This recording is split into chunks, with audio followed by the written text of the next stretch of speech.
Welcome back, guys. Game week 6 was wild. Haaland went massive again, but honestly, he wasn't even the biggest story of the week. We had defenders popping off, midfielders out of nowhere grabbing double-digit holes, and a couple of bargain players who could change our FPL seasons going forward. In this video, I'm breaking down the top performers of Game Week 6, who's actually worth jumping on, and who might just be a one-week wonder. And trust me, there are some names here you'll want to keep an eye on, with fixtures turning and the Champions League rotation around the corner. Manchester City absolutely tore Burnley apart 5-1, and 3 names really stood out in FPL terms. Let's start with the obvious one, Erling Haaland. 2 goals, 1 assist, 16 points with the bonus, captain material every single week. The scary part is how effortless he makes it look. Even when City aren't at their best, he still finds a way to deliver. I think we're getting to the point where going without him isn't even a conversation anymore. If you don't own him, you're hiding behind the sofa every week. Then let's talk about Jeremy Doku. 2 assists, 10 points, but more importantly, he played the full 90 minutes. That's huge for a City winger under Pep. The eye test tells you everything. He's direct, he's beating defenders for fun, and he's linking up brilliantly with Haaland. The risk with him is always going to be rotation, but if he continues like this, he's going to make himself undroppable. Right now, he looks electric, and at 6.5 million, he could be a bargain. And finally, Matheus Nunes. He's listed as a defender in FPL, but anyone who watched the match will tell you he's basically operating as a midfielder. He grabbed the goal, grabbed an assist, 12 points in total, and on paper, he looks like a cheat code. But this was his first full 90 minutes of the season. With Pep, you never know if he's going to stay in the 11, and for me, that makes him too much of a risk right now. If he gets nailed minutes, he could be gold, but at the moment, I think there are safer ways to use your transfers. Starting with Gabriel, what a beast this guy is. He popped up with a goal, bagged 13 points, and once again showed why he's such a popular pick. Arsenal are rock solid at the back, and Gabriel gives you the best of both worlds. Clean sheet potential and attacking threat. Corners, free kicks, you name it. He's always in the mix. I honestly think if you don't own him yet, don't overthink it. He's as nailed as they come, and every time Arsenal get a set piece, you feel like points are just around the corner. Then let's talk about Declan Rice. 9 points this week with an assist, and what's interesting with him is the variety of ways he can deliver. He's on some set pieces, he's not shy to push forward with those late runs into the box, and of course we've seen in the past he can strike from range or even take free kicks.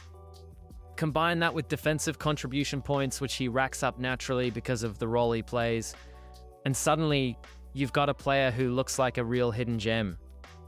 He's not the flashiest pick, but he's the kind of steady, reliable option that could really tick along nicely all season. Let's take a look at some of the other players that performed well this week. First up, Igor Thiago from Brentford. This guy might end up being a gift for managers looking for a budget forward. He's priced at just 6.0 million, has started every single match so far, and this week exploded with 2 goals against Manchester United in their 3-1 win, 13 points in the bag. Now, I'll be honest, the fixtures aren't great in the short term, so I wouldn't say he's an urgent transfer-in type of player. But if you're in a position where you need to free up cash, or you're looking for that reliable, cheap striker who actually plays every game, Igor Thiago could be exactly that. He's ticking the boxes. Nailed starter, cheap, and clearly has an eye for goal. Moving on to Ismail Assar at Palace. He's just back from injury, but what a way to announce himself. 11 points, grabbing a goal in Palace's 2-1 win over Liverpool. And here's the thing, Palace overall look fantastic this season. Solid, structured, but still carrying a punch in attack. If I had to pick one guy from their squad to own right now, it would definitely be Salah. He passes the eye test. Week in, week out, he's direct, quick, and usually at the center of everything Palace are doing going forward. Fitness is the only little flag, so we'll keep an eye on that hamstring, but if he stays fit, he's a great mid-priced option. And lastly, Omar Alderete for Sunderland. Now, this one is interesting. He's one of just a handful of 4.0 million defenders in the game, and he might actually be the best of them. A huge 17-point haul this week, thanks to a goal and the clean sheet in their 1-0 win over Nottingham Forest. But beyond just this week, Sunderland as a team have been surprisingly solid defensively. They might even be the best defensive unit out of the newly promoted sides so far. For FPL managers who love to squeeze value out of their budget defenders, Alderete might be a sneaky gem. He's cheap, nailed, and clearly carries some attacking upside. Alright, so we've looked at some of the big holes from the game week, but now let's flip the coin and talk about a few players who, despite good scores, I'd personally avoid. First up, Emi Buendia at Aston Villa. He grabbed a goal and an assist this week, finishing on 12 points, which on paper looks fantastic. But here's the problem. His minutes are just way too unreliable. He only played 45 minutes in this game, and it's been the same story with him over and over again. Flashes of quality, but never nailed down in that Villa lineup. For FPL, that makes him a nightmare. You don't want to spend a transfer on someone you can't trust to even start every week. So, as tempting as those points look, he's a hard pass for me. Next, Danny Welbeck at Brighton. He bagged 2 goals, 11 points in total, but again, this is a classic FPL trap. His minutes are always a question mark, and Brighton rotate their forwards more than I change my socks. Add to that, Brighton's upcoming fixtures aren't the kindest, and I just don't see him as a sustainable option. Could he pop up with another haul? Sure, but can you rely on him consistently? Absolutely not. And lastly, Jarrod Bowen at West Ham. Now, this one might be controversial. He scored again this week in their 1-1 draw against Everton, landing 9 points. And look, fair play to the guy. He somehow keeps producing out of nowhere and pretty much carries that whole West Ham team on his back. But here's my issue. At 7.7 million, in a side that really doesn't look convincing at the moment, it just feels like poor value. If West Ham start looking better, then maybe we can reconsider. But right now, for me, there are just too many better midfield options around that price point. So, yeah.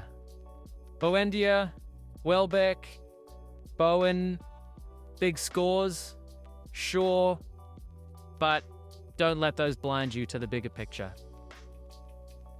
They're not the type of players I'd be trusting with a slot in my squad.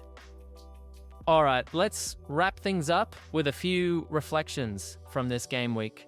First off, Spurs. Yeah, they were disappointing in that 1-1 draw against Wolves, and trust me, I felt the pain with my triple up. But honestly, if you've got Spurs assets, I'd say stay patient. Their fixtures look really strong moving forward, and over the long run, they should deliver. One poor game doesn't mean we need to rip everything up.